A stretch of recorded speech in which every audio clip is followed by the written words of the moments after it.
Nagbabalik po muli ang inyong lingkod at nagbabalita ng mga balitang dapat nating malaman dito sa ating bansa.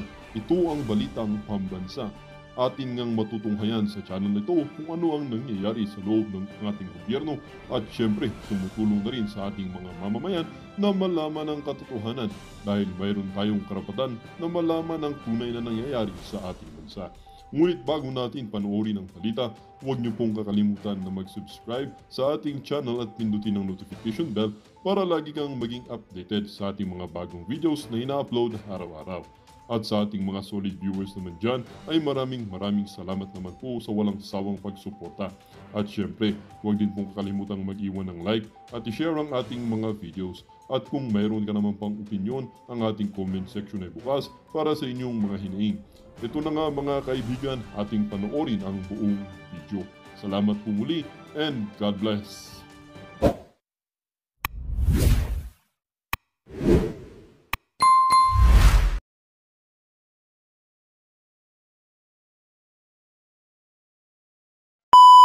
Espiritu ni Marcos Jr. Di ba yung espiritu ni Marcos Jr.? O ngayon, hindi ICC ang aking sinunod. Ang Interpol, o ngayon, pag sinabi ng legal team, yung legal team sabihin nyo, hindi pwede yan. Yung legal team sabi niya, hindi pwede, putangin lang yan. Parehas na kanila sinasabi. Di ba, hugas kamay dito, hugas kamay doon. Di ba? Di ba si Marcos Jr.? Hindi naman ako nakipag-cooperate sa ICC, sa Interpol ako nakipag-cooperate, di ba? Okay, sasabihin ni Kilay, wala tayong magagawa. Sinabi ng legal team, gusto kong pirman. Sabi ng legal team, magkakaroon ng constitutional crisis. Di ba? Siyempre, bagong Pilipinas yan Style ng mga bangag na Pilipinas. Bagong Pilipinas yan. Pero mga kareaksyon, bago natin pakinggan ang mga video na yon, ay nandito po tayo mga kareaksyon. Mantakin ninyo, nilampaso po ng Duterte team ang mga Marcos team. Ito po mga kareaksyon Lang sir, survey. Mga tumatakbong senador, kaninong team kayo? Team Duterte or Team Marcos? Duterte. Thank you. Salamat sir, thank you. Sir! Sir, survey lang sir. Yan pong video na yan, walang cut po yan. Kalahating oras po yan. Yan po ay si Tabige. Ang video na ito ay credit po kay Tabige. Yan. Darating na alalan, mga tumatakbong senador. Ha? Digong, okay na kayo kanina? Na-interview na namin kayo kanina? Okay. Thank you. 26 minutes. Wala pong cut yan. Sige.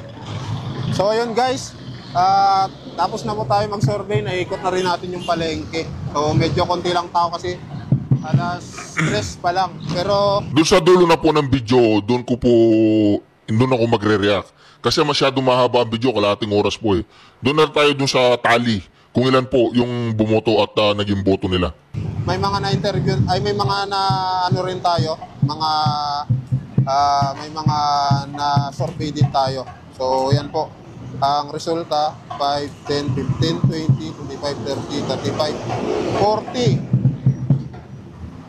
40 Team Duterte. Team Marcos, Siyam. Ako po. Undecided, 5, 10, 15, 18. Ako po. Yung mix isa. Tapos others isa. Special mention kay kay Busita. Ayan, special mention kay Senator Busita. Hinahanap-hanap siya ng ibang... Wala, hindi natin iboboto yun. Isa lang yun, huwag mo nang special mention yun. Hindi natin iboboto yun, wala namang say-say yun Ang kaya lang naman niyang pag-anuin yung mga, huwag na natin pag-usapan yan si Busita. Wala yan, panis yan. Mga kababayan natin, so iboboto ngayong darating na halalan. Kayo na rin maglagay kung sino yung mga iboboto nyo. Mantakin po ninyo yung score po, 49. Naka-9 lang po yung Marcos Jr., 40. Yung kay Pangulong Duterte. Kaya pag hindi po nanalo yung PDP laban, alam nyo na po kung ano nangyari. Natalo po sila. Ito po mga ka-reaction Kaya magbantay po tayo. Hindi po pwede matalo ang PDP laban dahil black voting po ang mga PDP laban. O ito po, pakinggan po natin si Kilay. Kaninong team kayo? Diyan. Kasi Yan. yung hearing ni Senator Amy, kaugnay ng di umano, dahil wala pa naman sa akin tanggapan yung request sa pag-i-issue ng subpoena, at na ito daw ay may kinalaman sa kalayaan ng Senado.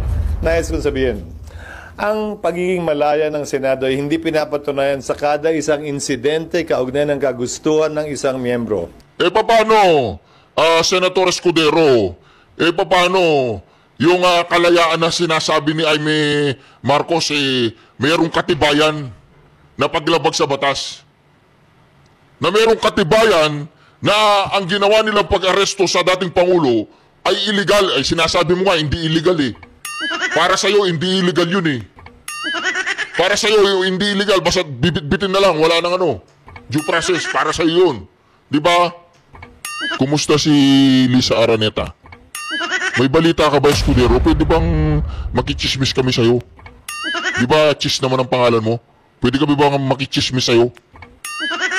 Oo, mas masyado na kayo naging close eh. Ito'y mababakas, makikita at mapapatunayan sa direksyong tinatahak ng aming institusyon. Oo. Nasabi ko na kanina, at alam na rin niya yun, Oo. na dahil sa pag-invoke ng executive privilege Oo. na sang-ayon sa mga naging desisyon ng Korte Suprema, Hindi! ay minabuti ko na ito'y i-refer sa legal ng Senado. Legal na Senado? Hindi ka ba lawyer? Hindi mo ba naiintindihan na merong mga nakakalkal na bulok kaya ayaw na nilang ipadala doon ang mga tuta ni bangag? Di ba hindi mo ba nakikita yun? Bigla silang kumambyo nung una, tapang-tapang nila, lahat sila nandoon. Si Remula, yung magkapatid, nandoon sila, nagpapasikat sila. Nung ginisa na sila doon, may mga malinaw na ebidensya, mga interview na sinabi ni John Vic na hindi lang siya ang nagplano, kundi kasama si Anyo, kasama si Gibo, kasama si Marcos Jr., di ba? Tapos pinapasinungalingan. Ngayon ikaw, para masabi nilang hindi ka tutol, pinasa mo dun sa legal team. Yung legal team ngayon, sila yung mga parang Interpol, ganoon. Meron ka rin sariling Interpol, yung legal team. Ngayon, kahit ano sabihin ng legal team, magsasangayon ka. Kasi hindi mo alam ang legality. Hindi mo alam, ganoon. Kulang ang kaalaman mo sa batas. Kulang ang pagkakaunawa mo. Panoorin mo kasi yung hearing. Panoorin mo yung hearing. Kung merong malinaw na paglabag sa batas, ang ginawa nilang pag-aresto sa Pangulong Duterte. Di ba? Alam mo yan, hindi ka bobo. Hindi ka papatulad ni... Sino ba yun?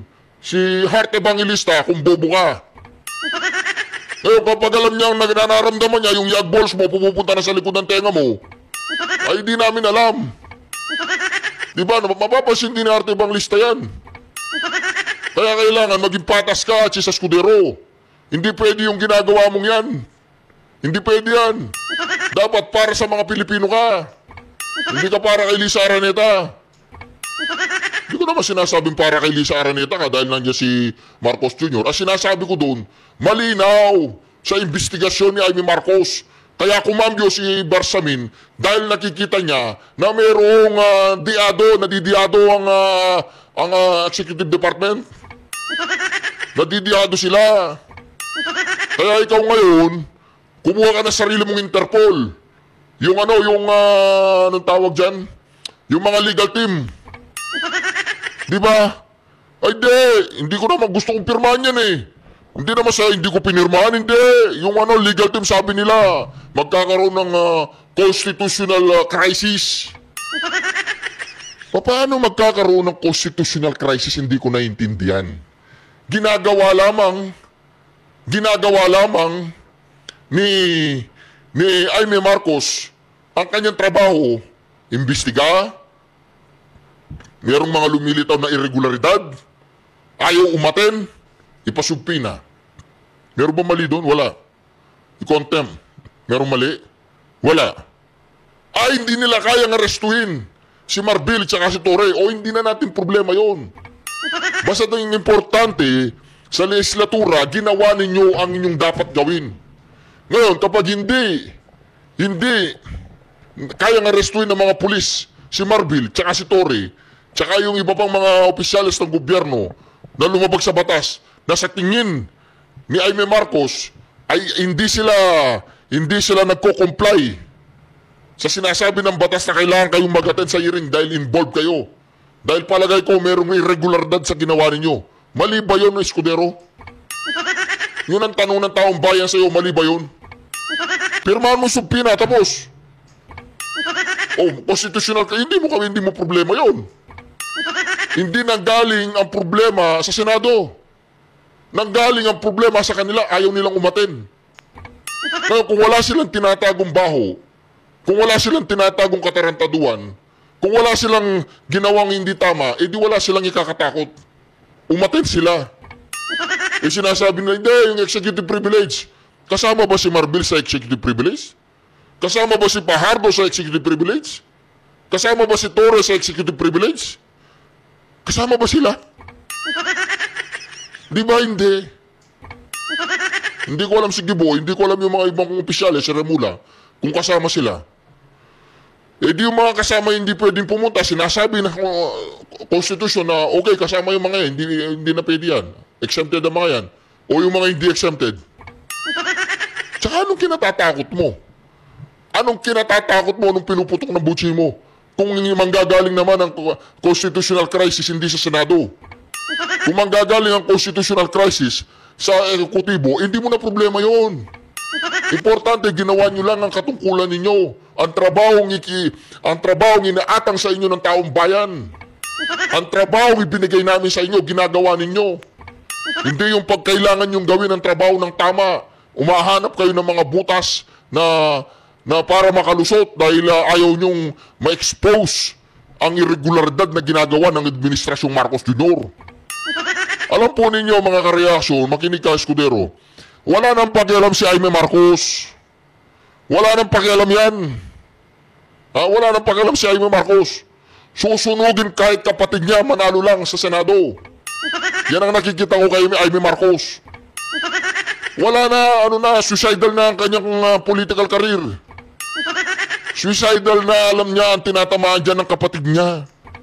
Hindi naman si Bersamin, hindi naman si Remula, hindi naman kung sino-sino. Ang tinatamaan dyan na numero 1, yung kapatid niya. Si Marcos Jr. Siya yung chief executive eh. Siya yung presidente eh.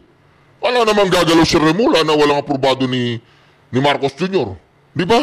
Wala nga namang gagalaw si Bersamin na walang kinalaman kung gagalaw yung mga yan kahit walang kinalaman si Marcos Jr., ibig sabihin wala tayong Pangulo. Ibig sabihin wala tayong presidente. Kaya sinasabi po natin dito mga ka-reaction, ang reaction ko lang kay Escudero, meron siyang sariling Interpol, yun. Yung mga illegal team daw ng Senado. Wala stick yan. Mas makapangyarihan pa yung legal team, yung opinion ng legal team, kaysa doon siya sinasabi ni Jaime Marcos na si Jaime Marcos ay isang chairwoman ng isang committee. Sino makapangyarihan? Kapag pa sinabi ng legal team na hindi mo pwedeng pirmahan yan dahil magkakaroon ng constitutional problem, ibig mo ba sabihin, susundin mo yung legal team na hindi naman yun inalal ng taong bayan? Ang inalal ng taong bayan ay si Jaime Marcos. Sinong makapangyarihan? Si Jaime Marcos? Si Bato de la Rosa? Si Bongo? Ikaw? Kontra doon sa legal team? Pag sinabi ba ni Jaime Marcos kailangan ko ng subpina? Ay hindi, tatanong ko muna sa legal team. Hindi pwede yan, Jaime Marcos. Kailangan muna natin itanong sa legal team kung ano sasabihin nila, yung nasusundin natin. Ganun ba yun? Ganun yung ibig mo sabihin, Escudero? O talagang natatakot ka lang? Di ba? Tayuan mo yan. Senate President ka. Tayuan mo yan. Imposible yan ang sinasabi mo. Ipapaaral mo sa legal team. Walang aral-aral sa legal team yan. Sinabi ng chairwoman ng foreign relation, kailangan ko ang mga tao na yan, paatinin mo yan, padala mo na subpina, kailangan ko silang tanungin. Meron bang mali doon? Wala. Walang mali doon. O bakit tayo nilang umaten kung wala talaga silang nilabag? Yung habeas corpus. Walang kinalaman yung habeas corpus. Walang kinalaman doon. Yung habeas corpus, ang kaso nun, pabalikin dito ang Pangulong Duterte. Ang tinatanong ni Jaime Marcos, bakit nila inaresto at kinidnap ang Pangulong Duterte? Paano magkakaroon ng problema yung habeas corpus? Yung habeas corpus, ang hinihingi ng mga anak ni Duterte, ibalik yung katawan ni Pangulong Duterte dito sa Pilipinas. Ang itinatanong ni Jaime Marcos, bakit nyo pinabayaan na si Pangulong Duterte ay madala doon sa daig na illegal at kidnapping? Ayon sa mga eksperto katulad ni Medjaldea. Extrajudicial rendition. Ngayon, kung sinasabi mo na, ay hindi, tatanungin muna natin yung legal team. Wala stick yan. Ibig mo ba sabihin, kung anong desisyon ng legal team, yun ang masusunod? Wala nang saysay si Jaime Marcos na isang chairwoman ng foreign relation, na isang senadora, na sinabi niya, kailangan ko ng subpina. Ay hindi, tatanungin natin sa legal team. Magkakaroon tayo ng constitutional crisis. Putang ina nga. Paano ka magkakaroon ng constitutional crisis dyan eh? Hindi naman kinukulong yung mga tauhan ng executive department. Tinatanong lang sila. Nung una talagang ang tatapang nila. Bakit ngayon ayaw nilang umatin? Executive privilege sila. Biglang cambio dahil mayroong habeas corpus. Dahil pag nalaman ng Korte Suprema na marumi ang laro nila at marumi ang pagkakaaresto ng Pangulong Duterte, dahil dyan sa ginagawa ni Jaime Marcos, 100% makikita ng Korte Suprema yun. Magkakaroon ng basihan ng Korte Suprema dahil dyan sa magiging report ni Senator Jaime Marcos. At ikaw naman bilang Senate President, hindi namin alam kung sino ang pinoprotektahan mo. Kung kanino ka ba talaga kakampi ka? Sa taong bayan na naghahanap ng ustisya at nagtatanong, humihingi ng kasagutan sa ginawa sa Pangulong Duterte. Hindi mo sila tatayuan? Hindi ka para sa amin? Ang sinasabi mo, ayaw ko nang dagdagan ang gulo ng gobyerno ngayon. Kung halimbawa yun pala makakapaglutas ng problema. Escudero, halimbawa yung palang ginagawa nilang pagdinig doon at yung pag-attend na dapat umattend doon yung mga executive department members na inihingi ni Jaime Marcos, kaya niya sinubpina, ay yung pala ang makakapag-solve ng problema ng bayan. Yung pala ang kasagutan para maliwanagan tayong lahat sa parte ng executive, sa parte ng Senado, at sa parte ng mga taong umihingi ng ustisya para kay Rodrigo Roa Duterte. Papaano kung yun pala ang solusyon? Hindi pala yung iniisip mo na mas lalong lalaki ang gulo. O ang tanong, takot ka ba kay Lisa? By the way, nasaan si Lisa? Di ba? Ano ba yan? Gimmick ba yan? Kunyari nawawala si Lisa para pag-usapan. Nasaan si Lisa? Nasaan si Lisa? Nasaan si Lisa? Para isa na naman yan diversional tactic. Kaya nagtatanong na ang taong bayan sa iyo, Senate President Escudero, na ayaw ko naman sabihin na ikaw ay bagang buntot, na ayaw ko naman sabihin na ikaw isang duwag o meron kang pinoprotektahan. Pirmahan mo, subpina, walang mali dyan. Hindi mali yung pipirmahan mo, subpina. Ang mali, mas pakikinggan mo yung mga legal team na mag-uusap-usap kayo dyan kung ano yung magiging magandang solusyon para itago ninyo lahat yung hinihingi ni Jaime Marcos. Or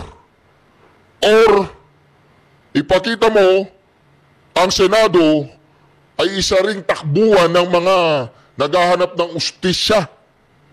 Katulad ni Jaime Marcos, kahit papano, kahit manggagamit yan, kahit Marcos yan, gagawin niyan lahat, kahit kapatid niya, susunugin niya para manalo lang sa pagkasenador.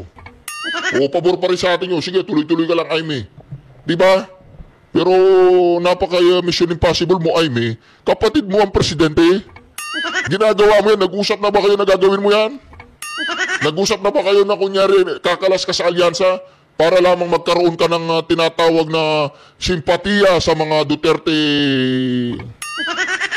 followers. Kaya dito, SP Escudero, hindi naman sa pagmamagaling o naggagaling-galingan ako. Walang mali kung pipirmahan nyo mo yung subpina. Walang mali dyan. Hindi naman sa pilitan hindi sila umatin. Pag hindi umatin ba, ibig mo ba sabihin na subpina gumagana lang yan sa mga vloggers, sa mga maliliit na tao, katulad ni Grialdo? Subpina ba gumagana lamang para kay Harry Roque sa mga Duterte supporters? Pagdating sa mga nasa gobyerno, hindi gagana ang subpina para kay Torre, kay Marbil, kay Pajardo, kung kani-kanino pa dyan na involved. Hindi pwedeng subpina sa kanila?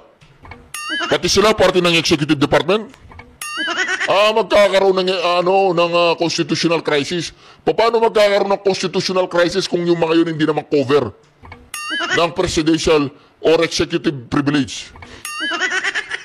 Di ba mga kareaksyon? Yan ang tanong namin. Kung talaga ikaw ay lalaki, hindi naman natin makikita ang pagkalalaki dyan. Hindi naman natin makikita kung mayroong prinsipyo ang tao dyan sa pamamagitan ng pagpirma sa subpina. Hindi naman natin makikita kung mayroong bayag o walang bayag ang tao dyan. Kung pipirmahan ng subpina o hindi pipirmahan ng subpina, hindi natin makikita dyan. Di ba? Ganon. Ganon ang sinasabi mo, di ba? Hindi mo naman makikita ang pagiging independence ng Senado sa pagpirma o hindi pagpirma ng subpina. Ganon, di ba? Ibig mo sabihin talaga, pinapakita mo ngayon na mas merong kapangyarihan yung legal team kaysa kay Amy Marcos na isang chairwoman ng isang foreign relation committee, gano'n. Hindi, napag-uusapan lang po kasi natin to mga kareaksyon. Dahil ngayon mga kareaksyon, ang nangyayari halatado na po. Halatado na, wala na tayong tatakbuhan. Hindi na nararamdaman ng taong bayan na meron pa silang tatakbuhan. Ngayon, kung pati itong Korte Suprema, hindi ka naman ibig sabihin papabor siya sa mga Duterte o sa mga supporter ng mga Duterte. Dapat pumabor lamang sila kung ano yung tama. Di ba? Nung panahong inaaresto ang Pangulong Duterte,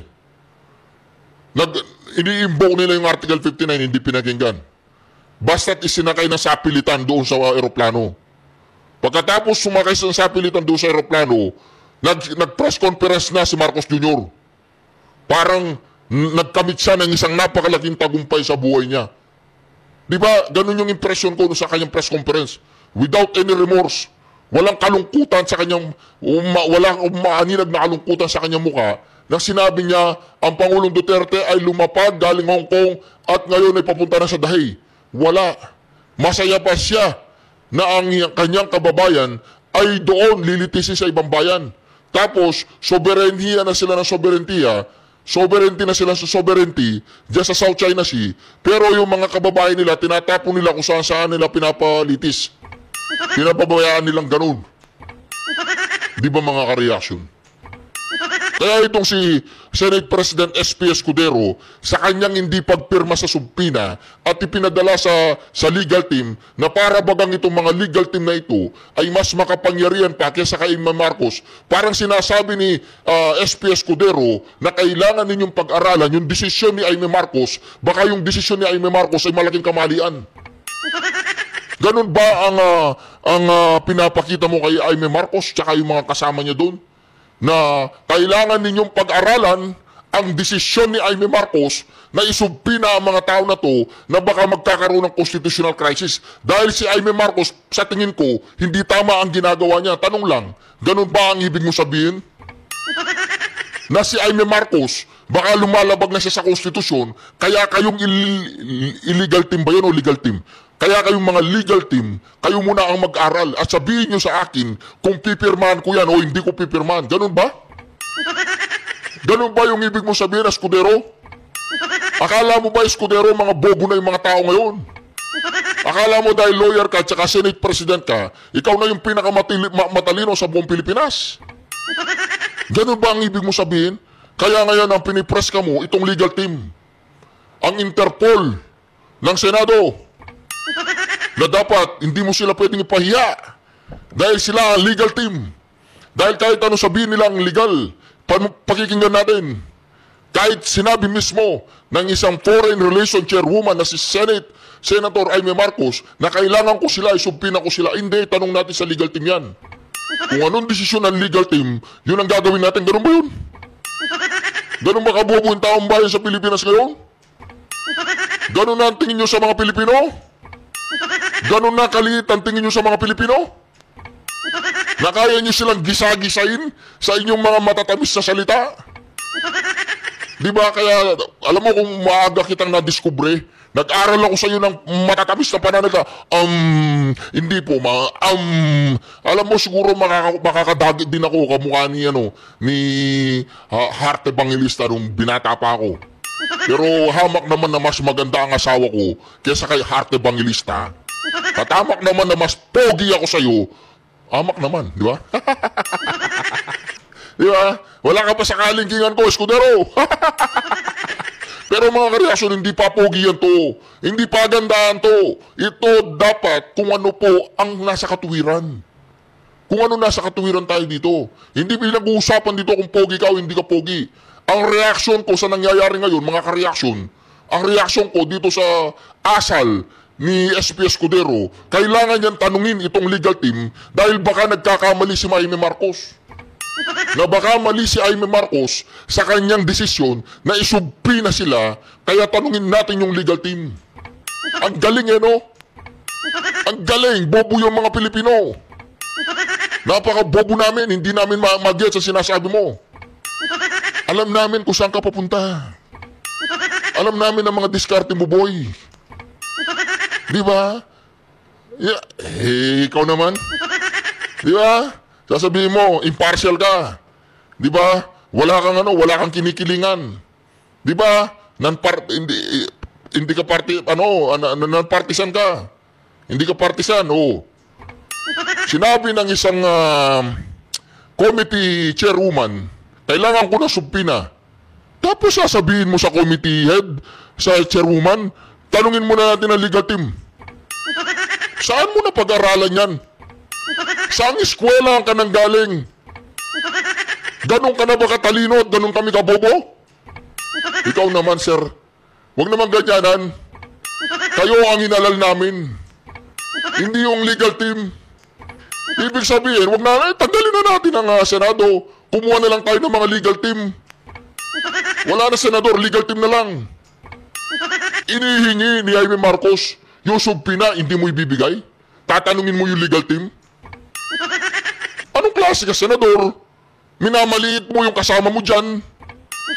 Diskriminasyon yan dahil babae siya. Dahil ba hindi siya sumasang-ayon sa kanyang kapatid? At ikaw ay pabor sa kanyang kapatid? Anong lang yan? Di ba? Alam ko matapang ka. Pagkasama mo si Lisa Este. Di ba mga kareaksyon? Kaya dito, Mr. Senate President, ang inihiling namin sa'yo, pirmahan mo yung subpina para magkakaalaman. Kung talagang tama o mali yung subpina. Kaya pag nagkaroon ng constitutional crisis, hindi kayo ang may problema. Ang may problema, yung gumawa ng katarantaduhan laban sa konstitusyon, hindi kayo. Kung kayo ay makikipag-participate pa kayo dyan sa tinatawag nating unconstitutional na ginawa laban sa Pangulong Duterte, ibig sabihin, kasama kayo sa gumagawa ng constitutional crisis. Napakadali lang po niyan, mga kareaksyon. Napakadali lang yan. Bakit hindi mo pirmahan yung subpina?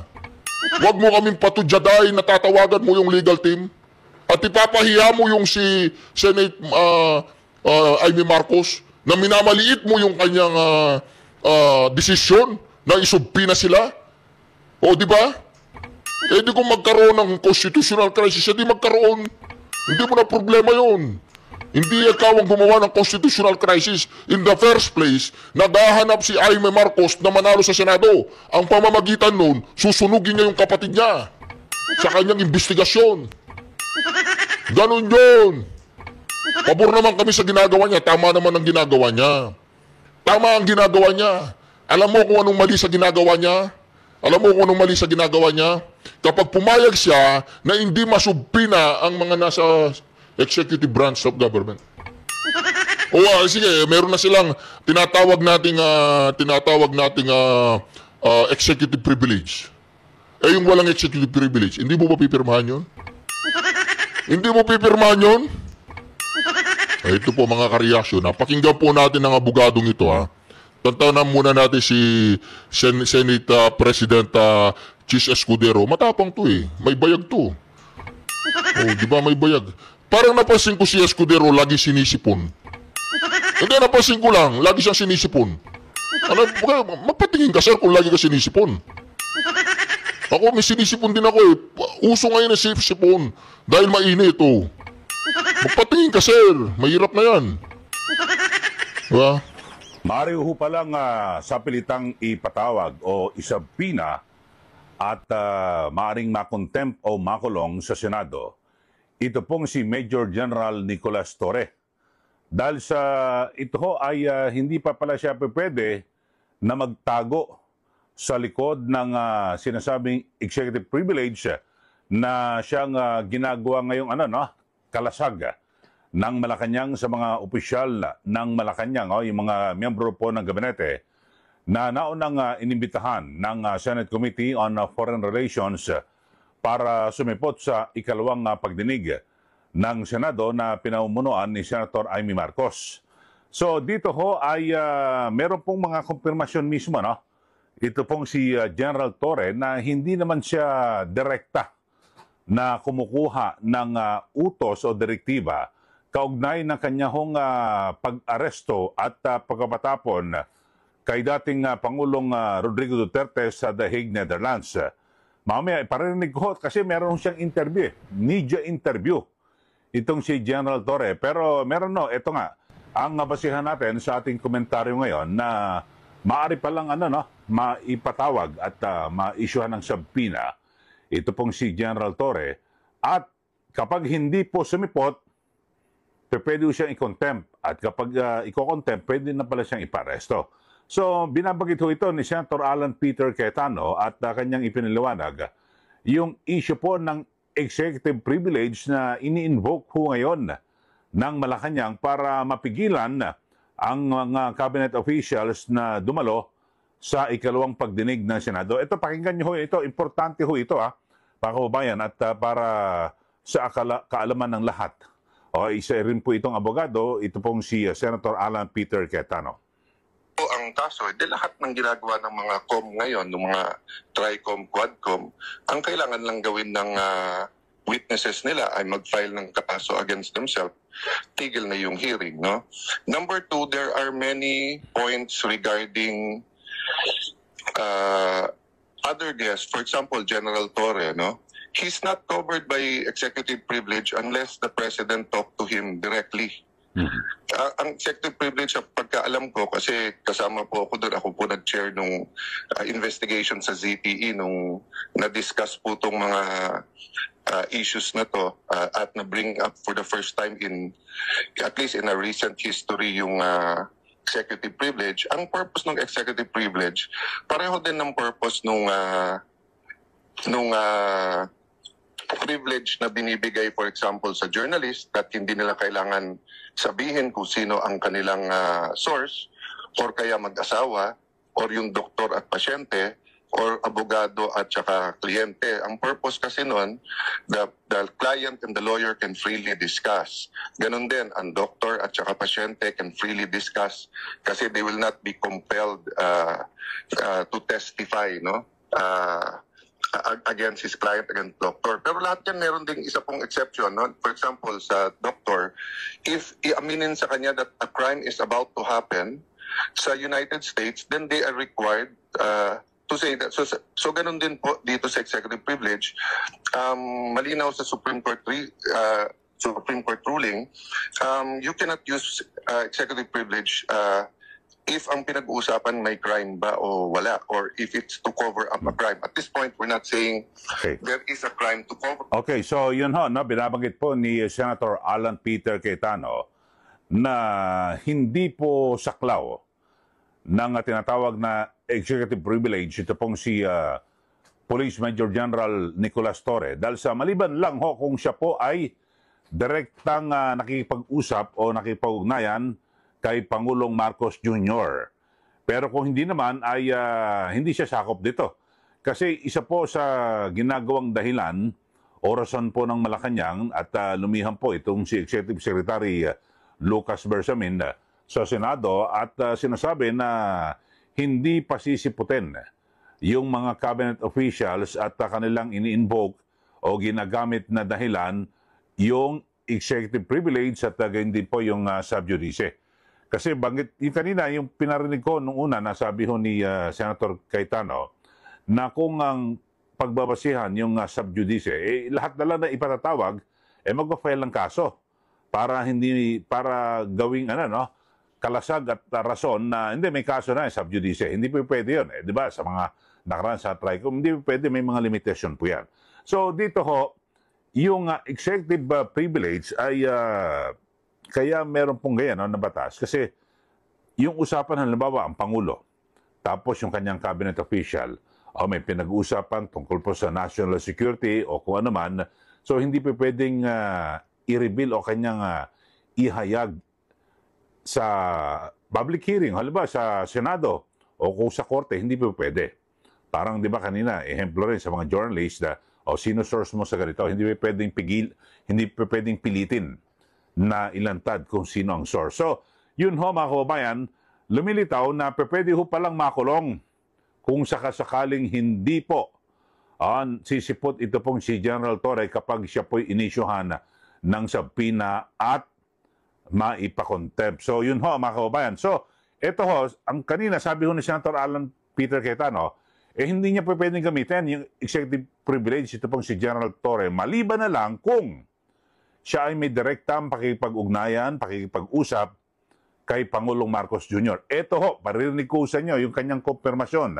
Sabi po ni General Torre ay wala ho siyang direkta na pakikipag-usap kay Pangulong Marcos Jr. Kundi sa kanyang hepe lang po ng Philippine National Police na si General Marbil.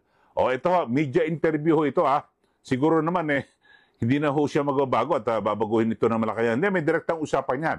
Mag-aalibay sila at sasaluhin. Ito pong si General Torre. Ito, pakinggan ho natin. Media interview ho ito kay General Torre na kanyang inaamin, kinukumpirma na tanging sa hepe po ng PNP, dun lang siya nakikipag-usap at hindi sa Pangulo. Ito, panoorin po ninyo at pakinggan. Yung high-profile arrest na ito, who was giving the marching orders, sir? Sino yung kausap mo each time? Kanino ka nag-update from morning to the evening na nag-board na ng plane si former president? I take orders from my chief PNP. Everything is from my chief PNP and through my chief PNP. Kung saan man siya kumukuha ng iba pang orders, hindi na ako privy doon sa ganong linya. Isa sa mga questions din ng Observers General ay kung meron daw po ba kayong direct line kay President Marcos? Definitely wala. So lahat po ay through PNP Chief Marbil po? Okay. Maliwanag ko Binabanggit po ni General Torre na wala po siyang direkta na linya o pakipag-usap kay Pangulong Marcos Jr. Patungkol na rito sa pag-aresto at agad na pagkapatapon sa The Hague, Netherlands, sa ICC, ito pong si dating Pangulong Duterte. Maliwanag po at ang lahat daw po ng utos sa kanya ay galing ho kay PNP Chief General Marbil. So maliwanag ho yan Siguro wala nang bawian yan, General Torre. O kaya naman sa Malacanang, bigla niyong sasaluhin ito pong si General Torre para masakop po siya ng executive privilege. Wala na po. Mismo sa media interview, binanggit ho ni General Torre at kanyang kinukumpirma yung mga naunang pahayag o preliminary findings ng Senate Committee on Foreign Relations na sabi po ni General Torre, matagal na pala talaga itong pinlano. Planadong-planado noon pa ho ito at itong pag-aresto kay dating Pangulong Duterte. Pero bakit ayaw pang aminin? Kasi sa unang hearing ng Senado, di ba nagkabuhol-buhol nga ro, si Secretary John Vic Remulla ng DILG, si Justice Secretary Boying Remulla. Tapos lahat ho nagkabuhol-buhol po sila sa pagsasalita. Bakit ayaw pa niyang aminin? Bakit hindi nyo aminin na oo, pinlano na namin yan. Matagal naming naplano yan para pag lumabas yung arrest warrant laban kay dating Pangulong Duterte, agad siya maaresto at maipatapon sa ICC. Bakit ayaw nyo aminin? Ginawa nyo na eh. O, di ba? At kung dumalo sila sa pagdinig, yung pangalawang hearing ng Senate Committee ni Senator Amy Marcos, doon ipaliliwanag ko, iisa-isahin talaga eh. Pati yung pagkain ng aeroplano, lahat po, at yung pagpunta ko rito sa nung nakarang taon, dito po sa Pilipinas, may mga hotel pa eh, kung saan tumuloy yung mga taga-ICC. So, detalyado ho. Bakit ayaw nyo nilang aminin? Malacanang. Pangulong Marcos Jr., Executive Secretary Bersamin, yung mga cabinet officials, bakit ayaw nyo pang aminin na planado nyo na ho lahat ito hong pagpapaaresto kay dating Pangulong Duterte? Kanino ho ba kayo naduduwag? Kanino ho ba kayo natatakot? Nandun na ho sa ICC si dating Pangulong Duterte. Bakit nyo pa ayaw aminin? Huling-huli na ho lahat. Yung media interview ho ni DILG Secretary John B. Cremulya sa Billionaire News Channel kay Pinky Webb. Sinabi, sino ba on top dito? Sino ba nagplano? Ikaw ba? Sabi ni Secretary John B. Hindi. Hindi lang ako. Iba yung hindi ako Hindi lang ako.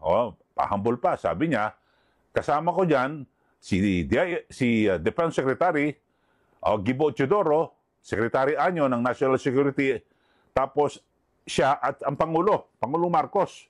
Tapos ngayon, eto naman ho, may interview rin itong si General Nicolas Torre. Sabi niya, matagal ng planado yan. Tapos nung kinuha siya para siya magpatupad ng pag-aaresto dito kay dating Pangulong Duterte, talagang personal na pinili siya ni PNP chief. So, dumiskarte at gumawa siya ng paraan para mabilis yung pag-aresto at mapapunta ka agad doon sa The Hague, Netherlands, sa dating Pangulo. So, maliwanag ho, mga kababayan, talagang planado na ho. Pero ang ipinagtataka ko lang ho, bakit ayaw aminin? Huling-huli na ho, mga kababayan. Hindi naman magiging sabihin natin, itatago mo sa tinatawag na executive privilege, sinabi nyo na sa media. Nagpa-interview na ho kayo, Secretary John B. Cremulya, etong si General Torre, nagpa-interview na ho kayo na kayo nagsasabi na planado na nung una pa, matagal na. Ba't ayaw niyong aminin? Ba't kayo naduduwag na sabihin ang totoo? Di ba? Kasi nagmumukha ho kayong katawa-tawa at sabihin naku na.